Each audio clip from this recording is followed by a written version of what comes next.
Mi nombre es Lizel Caballero, muchas gracias por estar aquí. Soy profesora de la Facultad de Ciencias del área de Ciencias de la Tierra y la charla del día de hoy es acerca de los peligros geológicos. La motivación de esta charla es porque a raíz del sismo del 19 de septiembre nuestra percepción acerca de lo que puede o no ocurrir en la Ciudad de México cambió para muchos de nosotros. Vimos que aun cuando se ha recorrido mucho desde el 85 hasta ahora, todavía somos vulnerables ante los efectos de muchos procesos de origen geológico. Pero los sismos, que es en donde en general la comunidad está mejor preparada, no es el único de los fenómenos geológicos que nos puede causar afectaciones. Y uno de los factores que nos hace vulnerables a todo esto es el no conocerlos. El objetivo central entonces es hablar un poco de lo que puede ocurrir aquí en la Ciudad de México y cuáles son las zonas que se puedan ver afectadas por cada uno de ellos. Sin duda, los factores condicionantes ante cada uno de estos procesos es que la Ciudad de México, como pueden ver aquí, estos son los límites del Distrito Federal. Ven que está asentada dentro de esta gran cuenca, que es la Cuenca de México, y está delimitada por todas estas estructuras, que son estructuras volcánicas, que forman pendientes inestables, relieves abruptos en los bordes, mientras que la parte central de la cuenca está constituida por material muy fino, producto de que hace tiempo aquí se generó un sistema lacustre muy importante. Eso condiciona que los materiales que hay aquí sean diferentes a los que hay en esta parte central y por ende lo que puede ocurrir aquí puede ser diferente en términos de peligros geológicos a lo que puede ocurrir en el centro de la cuenca. Pero antes de adentrarnos en estos procesos geológicos, primero vamos a saber de todos ellos cuáles constituyen un peligro en particular para la Ciudad de México. ¿Sí? Entonces, un fenómeno geológico cualquiera, que puede ser un volcán, que pueden ser los sismos, los procesos de inestabilidad de ladera o la subsidencia, se convierte en un peligro o en una amenaza cuando puede causar daños a uno de los elementos de la sociedad. La intensidad de esos daños pues va a depender de la magnitud del proceso, del tipo de proceso, pero también de cuánto estemos preparados para enfrentarlo, es decir, cuán débiles somos para afrontar los efectos de cada uno de estos fenómenos. Muchas veces, cuando hablamos de peligros, se usa indistintamente que es la palabra peligro de la palabra de riesgo, y son palabras que tienen significados y alcances muy diferentes, es decir, los peligros son los que pueden representar una amenaza, los identificamos, vemos qué magnitud pueden tener, hacia dónde pueden irse, es decir, cuáles son las áreas de afectación, pero cuando hablamos del riesgo, evaluamos el impacto en términos de que afecte un sistema que pueda ser más o menos vulnerable en términos de las acciones que se tomen antes, durante o después de que ese fenómeno tenga lugar, ¿sí? Es decir, a todo este proceso y a su adecuado manejo se le puede llamar gestión del riesgo e involucra acciones antes, durante y después. Todo eso conduce a sociedades más resilientes, es decir, a sociedades que estén mejor preparadas para enfrentarlos, pero que también tarden mucho menos tiempo en regresar a un estado natural en donde no esté perturbado por algún fenómeno natural. Muchas veces, cuando ocurren fenómenos naturales, después de ellos ocurren desastres, ¿sí? Y eso motiva a que les llamemos de alguna manera desastres naturales, sin saber que los desastres no son naturales, sino que son producto de un mal proceso de la gestión del riesgo. Un ejemplo sencillo, si recordamos este cuento de los 3 cerditos, la amenaza es la misma para todos los cerditos, que es el lobo. Sin embargo, cada uno de los cerditos fue más o menos vulnerable en función de cómo construyó su casa para evitar que se los pudiera comer el lobo. Y en ese sentido, este cerdito era mucho menos vulnerable y estaba a salvo, mientras que estos, con un soplido, pues derrumbó completamente su casa y quedaron sin ninguna protección. Bien, entonces, ya entrando en términos de cuáles son los peligros geológicos, de la Cuenca de México. Como les había mencionado, los bordes de la cuenca son estructuras con una pendiente fuerte y el avance de la población hacia esas partes de la cuenca va generando cambios en la morfología muy rápidos, de manera que este sistema no se puede adaptar. Y si eso lo conjuntamos con muchas otras cosas, como las características de la roca, las construcciones de carreteras, la construcción de casas, el desarrollo en general de la infraestructura va cambiando la naturaleza de esa ladera y la vuelve inestable. Y a estos procesos los conocemos como procesos de inestabilidad de laderas, que no son más que material que puede ser suelo, roca, de manera conjunta con materia orgánica, cae bajo los efectos de la gravedad y pueden ser de muchos tipos, tienen diferentes alcances, y cuando los escuchamos en las noticias podemos oírlos referidos como deslizamientos, como aludes de lodo, como un desgajamiento de cerros.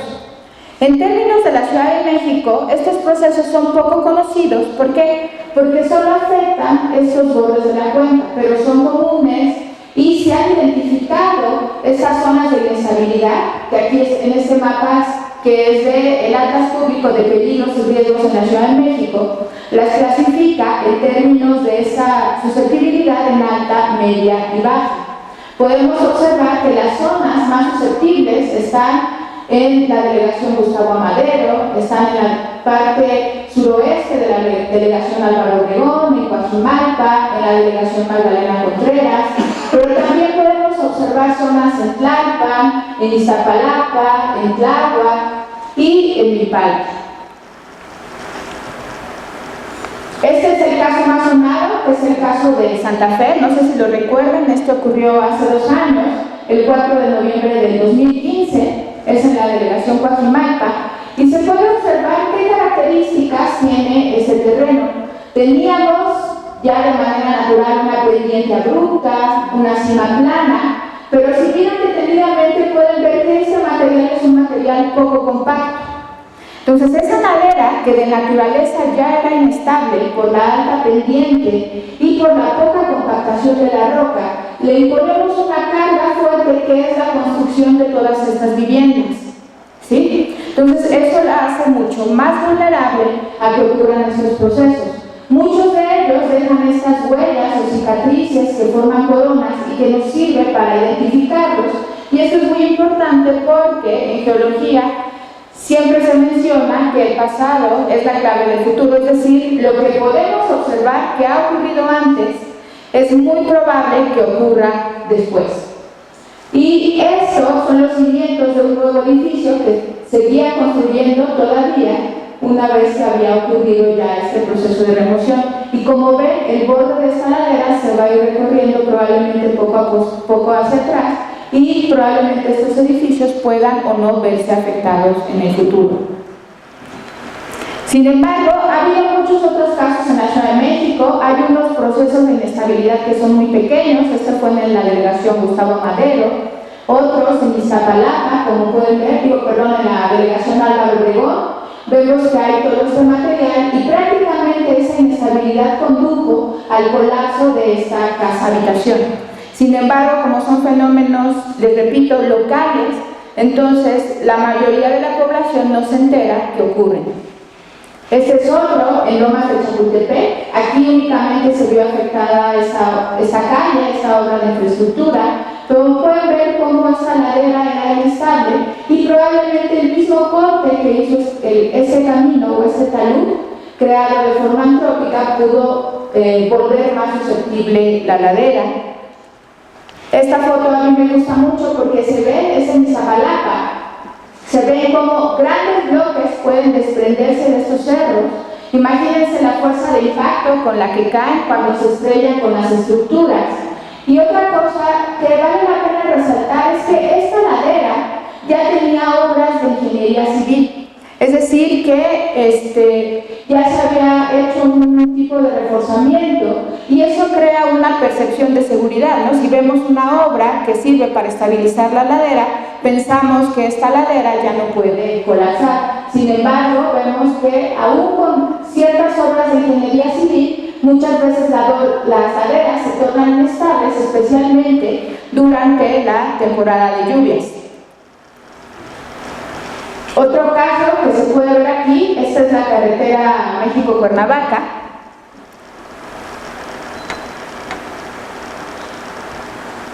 Este es un vuelo que se efectuó con un dron cuando se identificó que esta ladera tenía características que podían ocasionar un proceso de inestabilidad.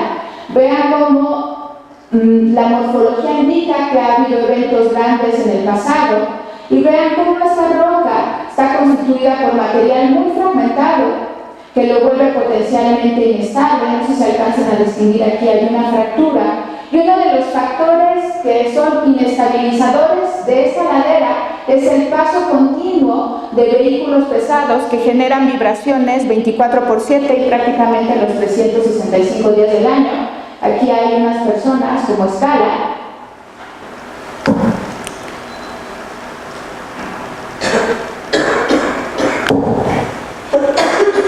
Y si observamos, esta es una fotografía en planta, vean cómo esta pared en particular, que es la que entra en contacto con la carretera, es una franja muy delgadita. Entonces es algo que no tiene ningún tipo de soporte. Vean, aquí está la fractura que les mencionaba. Vean cómo el material está completamente triturado y el paso continuo, como vieron en el video de vehículos, pues hace que esta zona sea potencialmente inestable. Entonces ustedes pueden decir, bueno, pues ya identificamos que estos procesos ocurren en zonas con pendientes abruptas. Bueno, pues vamos a vivir a la parte baja, no invadamos más esas laderas. Pero en las partes bajas ocurre otro proceso que se conoce como subsidencia del terreno. Y esto es cuando hay una deformación vertical o casi vertical. Y como ejemplo, aquí es el Ángel de la Independencia. Y vean cómo este era el nivel en 1910. Y ahora en el 2012 vean que ha habido una subsidencia muy importante. Aquí vean una escala como persona, que es de poco más de 2 metros. Ay, perdón. Okay. Y esto dice, bueno, pues ¿qué tiene que ver el abastecimiento de agua potable con el proceso de subsidencia? Aquí vemos el contorno del Distrito Federal. El requerimiento de agua es de más de 30 metros cúbicos sobre segundo. La mayoría, o casi la mitad de esa agua más bien, proviene de manantiales y pozos de la Ciudad de México. ¿Esto en qué sentido está relacionado? En que el proceso de subsidencia básicamente está inducido por la extracción de agua de los acuíferos de la Ciudad de México. Este es un esquema de los acuíferos de Houston que de alguna manera tienen o son parecidos a los de aquí a la Ciudad de México. Vemos zonas en la parte de la cuenca donde estaban los lagos, en donde se depositan limos y arcillas. Están intercalados con material arenoso, pero también con material proveniente de vulcanismo, como cenizas, como lavas. Y esos materiales, que en zonas son muy porosos y permeables, permiten la acumulación de agua y entonces se forman los acuíferos. Aquí podemos ver, si tomáramos una foto de esas zonas ricas en agua en el subsuelo, podemos ver que gran parte de ese volumen está ocupado por agua, y cuando la extraemos, lo que pasa con esos sedimentos es que se compactan y entonces de un volumen inicial de este tamaño, ¡pum!, viene la compactación y entonces la subsidencia. No estamos tan receptivos ante este problema, aunque muchas veces todos hemos escuchado de que la Ciudad de México se está hundiendo, pero en muchos casos hasta podríamos pensar que es casi una leyenda urbana. Sin embargo, en esta fotografía se puede observar qué tan grave puede ser en algunas zonas ese proceso. Este era en 1988 el nivel de la superficie original y este era el nivel del suelo en ese momento, y ya se había acumulado una subsidencia de 3.25 metros. En el caso de 1995, este era el nivel de la superficie y ya llevamos una subsidencia acumulada de 4 metros. Y aquí para el 2005 ya habíamos llegado casi a 7 y para el 2014 ya habíamos llegado casi a 8 metros de subsidencia. Un panorama similar se puede ver aquí. en la Plaza de la República. Vemos, esta es la superficie de 1907, vemos a esta persona como escala, y vean que para el 2014 en esta misma zona ya se tenía una subsidencia acumulada de más de 7 metros. Y ustedes pueden pensar, bueno, es como subirse a un elevador y baja y no pasa nada, ¿no? Aquí no hay afectaciones aparentes, estos edificios probablemente siguen. Pero si ya vemos los efectos de manera local, podemos ver esta fábrica, que parece que la foto está tomada chueca, pero no, la vertical está aquí y prácticamente esa estructura ha colapsado, y lo mismo se puede ver con el relieve de la calle. En algunos casos comienzan a deformarse las estructuras y pueden generar daños estructurales bastante severos en algunas casas, ¿sí? Entonces los efectos son de manera muy local, son muy lentos, y por eso nuestra percepción acerca de este peligro no es tan fuerte como lo podemos tener como cuando hablamos de sismos.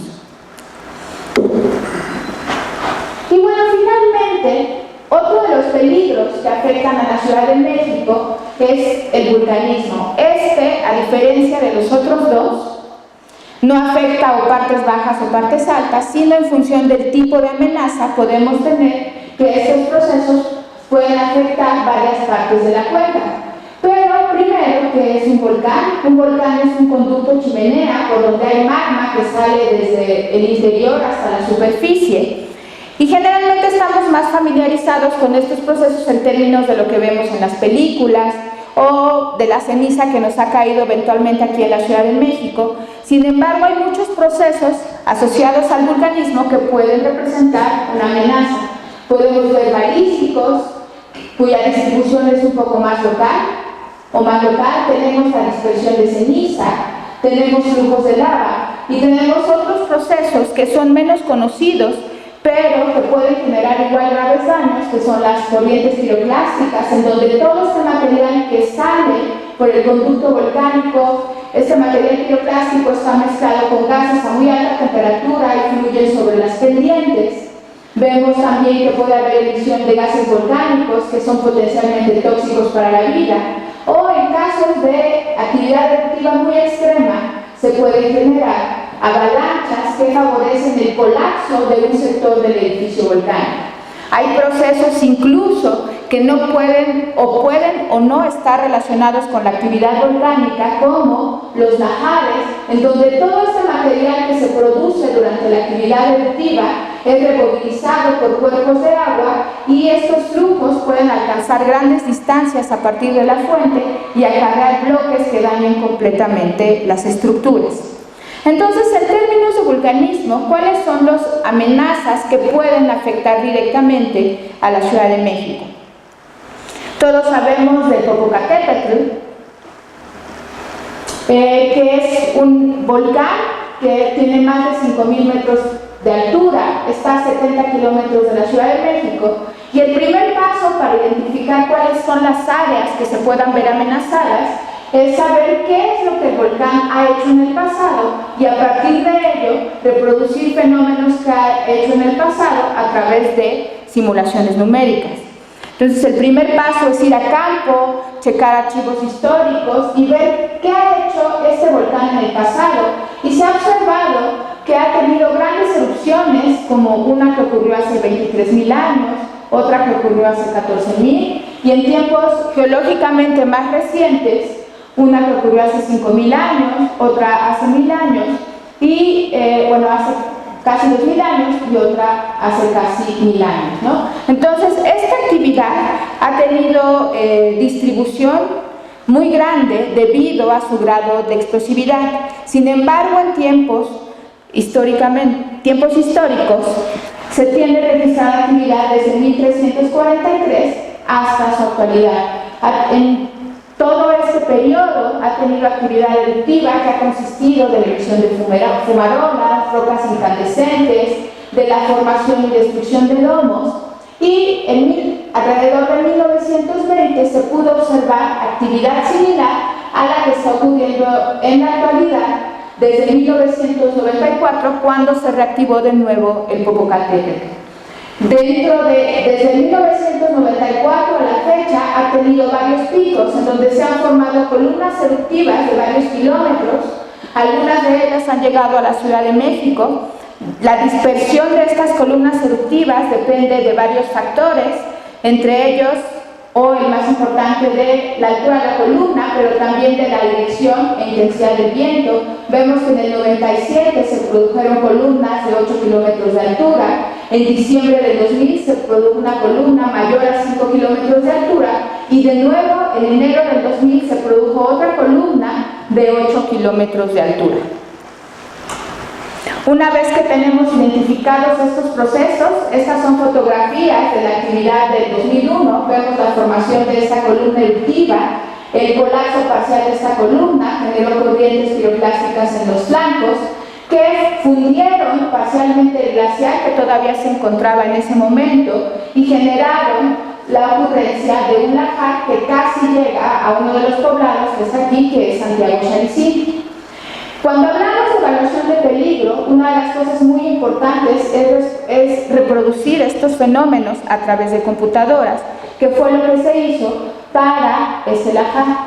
Así podemos ver cómo van avanzando estos flujos, cuáles son las áreas que se pueden ver potencialmente afectadas, con qué profundidad y la velocidad a la que pueden llegar a los poblados. El año pasado se terminó el nuevo mapa de peligros del Popocatépetl, lo realizó el Instituto de Geofísica de la UNAM en colaboración con el Centro de Geociencias. Este mapa está disponible en la página del CENAPRED y en términos de evaluación del peligro o de la significación de peligros, se puede observar que bajo los escenarios de mayor probabilidad, la Ciudad de México se vería o se puede ver potencialmente afectada por esta dispersión de ceniza. ¿Cuáles son los escenarios de baja probabilidad? Pues es la formación de columnas eruptivas que puedan alcanzar hasta 10 kilómetros de altura. ¿Por qué es importante saberlo?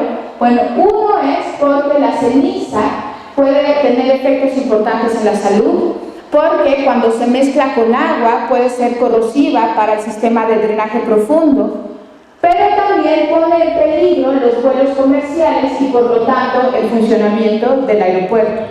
Entonces podemos ver que ante estos escenarios es probable que caiga ceniza del Popocatépetl y que ésta alcance un espesor hasta de 1 milímetro. En escenarios de mayor explosividad, que es cuando se puedan generar columnas entre 10 y 20 kilómetros de altura, y si la dirección de los vientos predominantes es hacia la Ciudad de México, aquí está el Popo, aquí está el borde de la cuenca, podemos ver que es probable que haya caída de ceniza desde 1 centímetro hasta 10 centímetros de espesor. Pero estos escenarios son menos probables que el anterior. Y en los escenarios de mayor explosividad, a través de estas simulaciones que les comentaba, se puede ver que prácticamente toda la cuenca de México podría verse afectada por la caída de ceniza, y en este caso alcanzaría varios centímetros de espesor. ¿Sí? Esto es importante, ¿por qué? Porque a mayor acumulación de ceniza, entonces, si los techos de las casas son suficientemente vulnerables, al entrar en contacto con agua, aumenta el peso de esa ceniza y entonces pueden colapsar ciertas estructuras que sean débiles. Entonces, ¿cuáles pueden ser los efectos de esa ceniza volcánica en la salud? La ceniza está constituida por fragmentos muy pequeñitos. Estos fragmentos pequeños pueden entrar en ojos, pueden entrar en vías respiratorias, pueden servir como contaminantes de cuerpos de agua y de alimentos y de todo lo que quede expuesto ante esa ceniza volcánica. Por eso es importante que cuando se presente este fenómeno en la ciudad, nos resguardemos, no estemos expuestos al aire libre y sobre todo que cubramos las partes que puedan ser vulnerables ante esta caída de ceniza. Y ya para terminar, hay otro proceso o otro tipo de vulcanismo que también la Ciudad de México podría o no verse susceptible. En la parte sur de la Ciudad de México está el campo volcánico de Chichinautzin. Este campo volcánico está constituido por más de 200 aparatos volcánicos pequeños.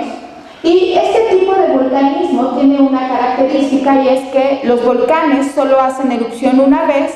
Esa erupción puede durar en el lapso de años, y una vez que se apaga ese volcanismo, entonces ese volcán no vuelve a hacer erupción. Sin embargo, este es un campo volcánico activo, y el peligro radica en que en el futuro, no se sabe cuándo, podría nacer un nuevo centro eruptivo. Las últimas erupciones en este campo volcánico de Chichinautzin fueron las de Xitle, que ocurrieron aproximadamente hace 1700 años, y durante esta erupción de Xitle se produjo una columna eruptiva de aproximadamente 11 kilómetros y derrames de lava que tuvieron un alcance de aproximadamente 12 kilómetros. Y sobre esos derrames de lava es donde se encuentra sentada la ciudad universitaria. Entonces es otro factor que es poco conocido, pero que es importante tenerlo en mente. Entonces, ¿cuáles son las amenazas y de qué depende el impacto que puede tener cada uno de ellos, ¿no? Pues uno de los factores determinantes, en particular para los procesos de inestabilidad de laderas y el proceso de subsidencia, es precisamente cómo sea para la inestabilidad de laderas depende mucho cómo vaya creciendo la Ciudad de México, ¿sí? Conforme vamos invadiendo las cotas altas, repito, se van produciendo cambios morfológicos muy importantes que van asociados a la deforestación, ¿sí? Al ser la Cuenca de México un sistema, lo que hacemos con este crecimiento desordenado de la población, aparte de inestabilizar las laderas, es alterar el ciclo hidrológico en esta zona, de forma que toda la lluvia que cae dentro de la cuenca, al estar invadida o cubierta completamente por el concreto, lo que hacemos es impedir el proceso de infiltración, y entonces disminuimos la recarga de esos acuíferos. Si seguimos extrayendo el agua de la forma en lo que se está haciendo, lo que se provoca es una sobreexplotación de los acuíferos, y entonces aumenta el efecto del proceso de subsidencia en la ciudad. Entonces, como puntos importantes, podemos ver que en la Ciudad de México su contexto geológico lo hace susceptible a estos procesos, que son los sismos, el vulcanismo, la subsidencia del terreno y los procesos de remoción en masa. Cuánto conocemos de estos procesos depende de varios factores, como son la magnitud, la intensidad, la velocidad a la que ocurren y también las áreas de afectación. En términos generales serían nuestro grado de exposición ante estos fenómenos. Y finalmente, que era el objetivo de la plática, es conocer acerca de que estos fenómenos ocurren, que muchas veces no tenemos conocimiento fuerte acerca de ellos en términos del conocimiento general de la población, y por lo tanto somos más vulnerables ante sus efectos. Pues eso es todo por mi parte, muchas gracias, y no sé si tengan alguna pregunta.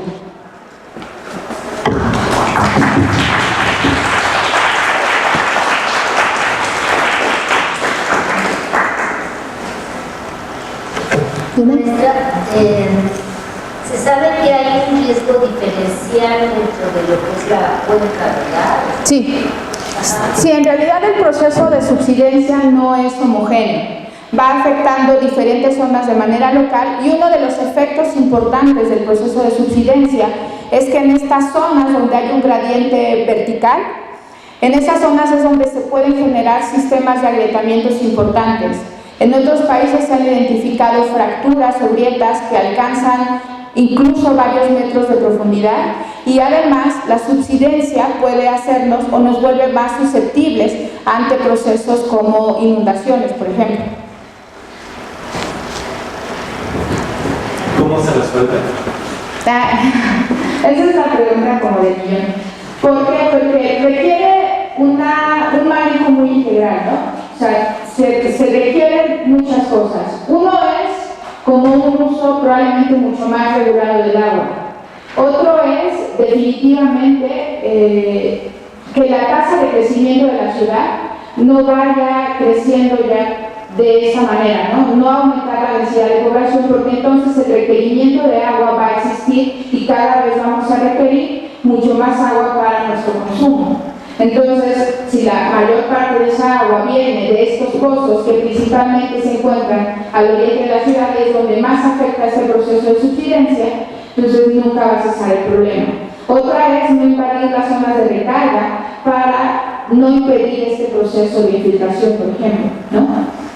¿Por qué? Porque muchos de estos horizontes que son finos y que ya se ha extraído el agua, la compactación ya es irreversible, ya no hay sí, ya no se puede recuperar aún inyectando o tratando de inyectar agua, que es lo que se ha hecho en algunos otros países. Pero entonces, ¿por qué? Si tú no aumentas la densidad de la Ciudad de México, es decir, que se va a ampliar la mancha urbana.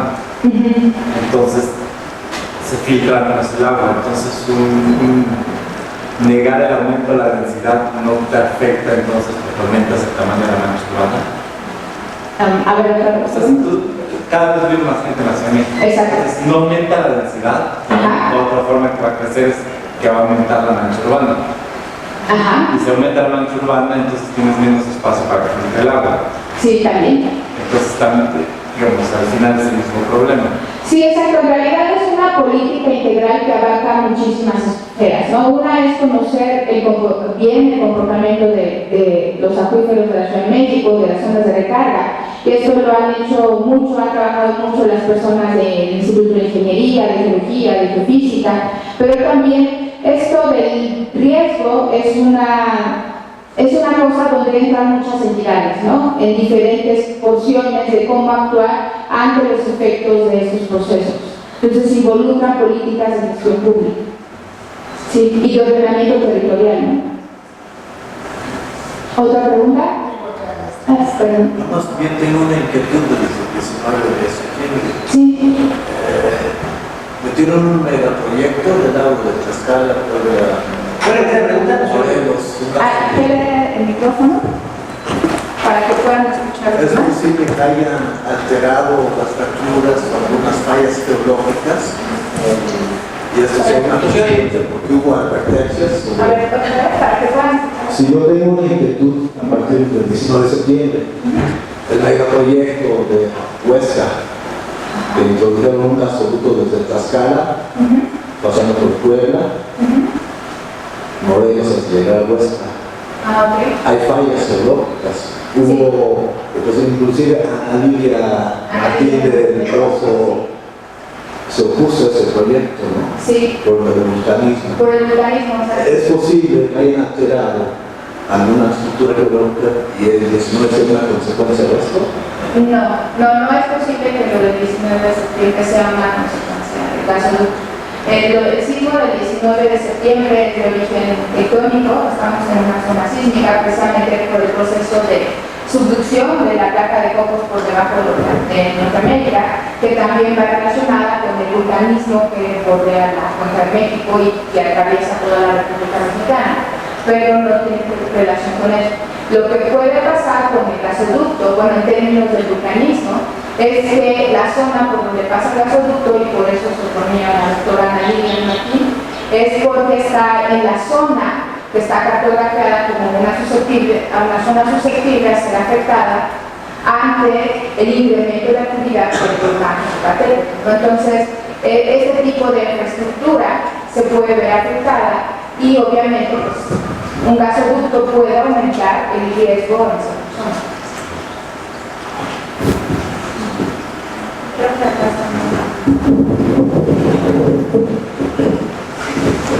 Maestra, el incremento en los túneles del metro incrementan el riesgo debido a peligros naturales o no habrá un efecto. En general, los incrementan el riesgo en el sentido de que el riesgo se evalúa en términos de qué es lo que puede verse potencialmente afectado por el fenómeno natural. Por ejemplo, en el caso de la subsidencia, la línea B del metro, esta que va por Zaragoza, constantemente tiene que sufrir procesos de renivelación porque va modificándose ese relieve, ¿sí? Entonces, mientras más obras de infraestructura tengamos en estas zonas que se ven afectadas, pues sí, efectivamente aumenta la vulnerabilidad de todo. Pero no es que el proceso de construcción del metro ocasione el fenómeno, sino es que el fenómeno puede causar más daños en la infraestructura. Sí, o sea, sí se incrementa el riesgo, como usted lo definió. Porque además hay túneles de vibración, como ustedes definían o nos mostraban en el video, que era incrementa el riesgo, entonces sí se incrementa el riesgo. Sí, porque hay más elementos vulnerables. Gracias. Aparte. Tengo entendido que con todos estos sismos, el 7, el 19, todos estos sismos ocurridos el 7, 19, 23, todos estos se deben a pues, un reacomodo fuerte que hubo en las placas tectónicas, todo eso. Esta interacción entre las placas tectónicas también es lo que crea todo el mecanismo de esta zona. Entonces, el hecho de que haya toda esta actividad sísmica, estos momentos, incrementa la posibilidad de una erupción volcánica. Estos sismos no produjeron ningún cambio en la actividad del Popocatépetl. Eso, bueno, ya el Senapred monitorea de manera muy detallada el volcán y desde muchos puntos de vista. Entonces no se ha detectado que estos sismos hayan producido un cambio en esta actividad. La actividad sigue siendo del mismo tipo que se ha presentado desde el 94, en donde hay picos de intensidad o de repente baja, sin embargo se mantiene en amarillo fase 2. Pero sí podría llegar a estar relacionado con un evento similar. En el 99 hubo un sismo en donde sí se detectó un aumento en el foco, pero solo fue de manera instrumental. No se pudo observar a simple vista. Entonces, ahorita aquí no ha ocurrido eso. Gracias.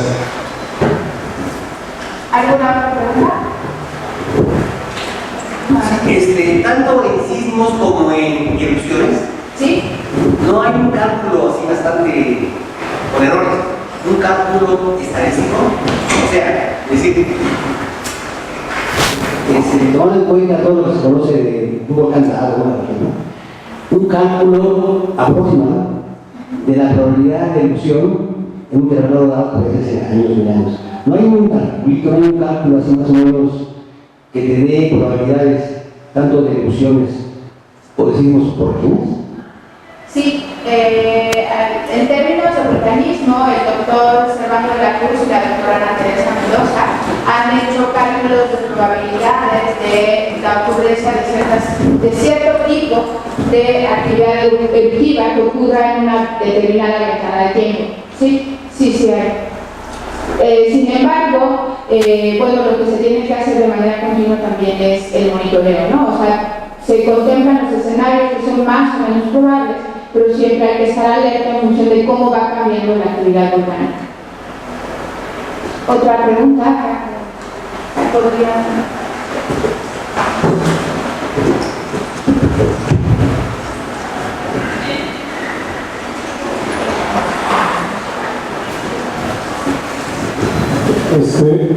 Donde fue el epicentro de este último sismo, bueno, yo no sé si es cierto, ¿no? Subieron fotografías, videos del lugar donde supuestamente fue el epicentro y se ve una como barranca de la cual la energía, bueno, había como vapor, ¿no? Yo no he escuchado más sobre ese fenómeno. No sé si el epicentro ocasionó que se abriera o se hiciera esa barranca de la cual surgió el vapor. Sí, es algún efecto de las erupciones o qué te digo, el Popocatépetl. no sé si sea la que yo vi circulando en redes y era una barranca sumamente grande que no tiene relación con el cine. De hecho, ese era uno de los objetivos de esta plática, ¿no? Que durante muchos de estos procesos geológicos se generan muchos rumores y comienza a circular información que no es exacta. Y en la medida que conozcamos estos procesos, sabemos cuáles son las fuentes que se deben consultar y nos dejamos guiar un poco menos por esta información que circula sin ningún tipo de hipoteca, ¿no? Científico. Sí, es que no he escuchado, bueno, no he escuchado ninguna exposición con más bases científicas sobre el origen de este fenómeno. Y también, bueno, me ha hecho claro de que si el epicentro fue en esa parte, probablemente entonces tenemos algún otro reacomodo de las placas, porque se esperaba uno de esta magnitud o quizás más, pero de Guerrero, ¿no? Sí. El cual todavía no, yo creo que no sucede. Pero ahora que sucedió yo no sé si existe la posibilidad de que llegue a haber uno de una magnitud igual o mayor, sí, por el reacomodo de las placas que está originando el fenómeno del 19. Bueno, sí, en realidad sí existe la probabilidad de que haya otros sismos de similar magnitud, ¿sí? Pueden ser fenómenos relacionados, porque son las réplicas, y pueden ser otros que ocurren de manera independiente, ¿sí? Esos sismos pueden ocurrir a lo largo de toda esta zona, que es la costa del Pacífico, en donde tiene lugar el proceso de subducción de la placa de Cocos. Y de hecho se han detectado muchos sismos, como fue el de 7, o muchos otros han ocurrido más cerca de Colima, por ejemplo, o los que vienen de Guerrero. Pero si a consecuencia del 7 se puede generar uno de igual magnitud, desde magnitud 7, perdón, que ocurrió el 19, pues no sería otro evento diferente. Las réplicas van disminuyendo en magnitud.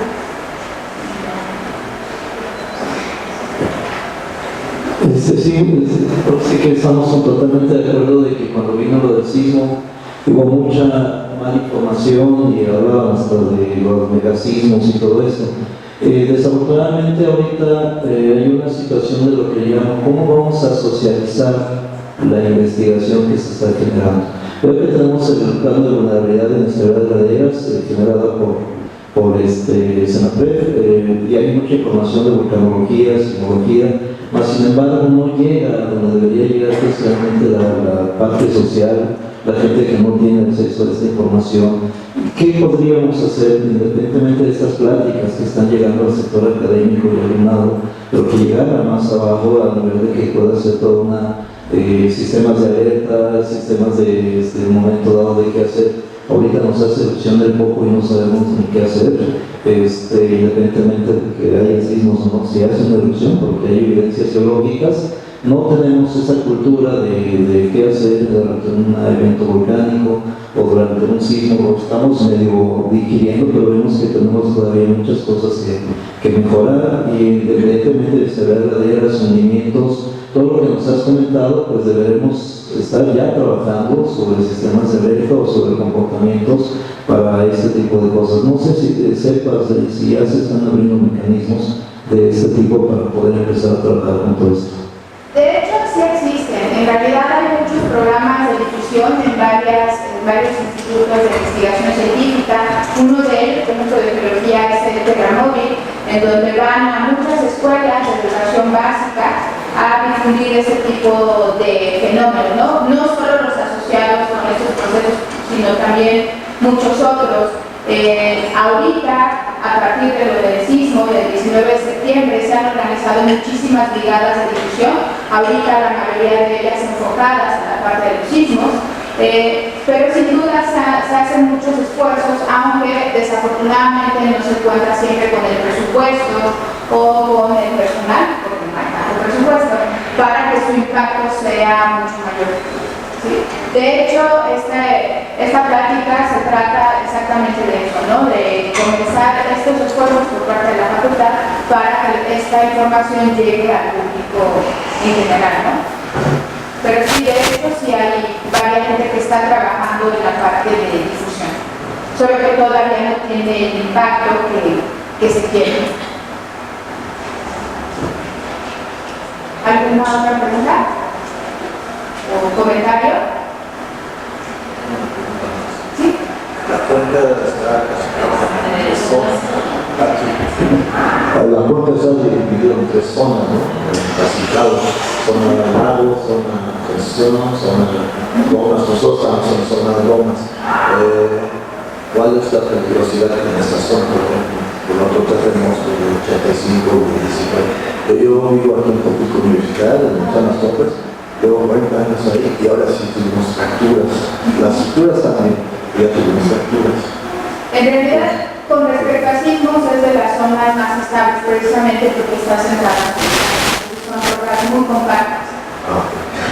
Sí, también se mueren. Sí.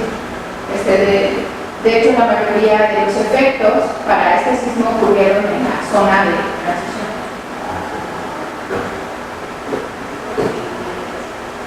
¿Alguna otra pregunta o comentario? ¿No? Bueno, pues muchas gracias por asistir.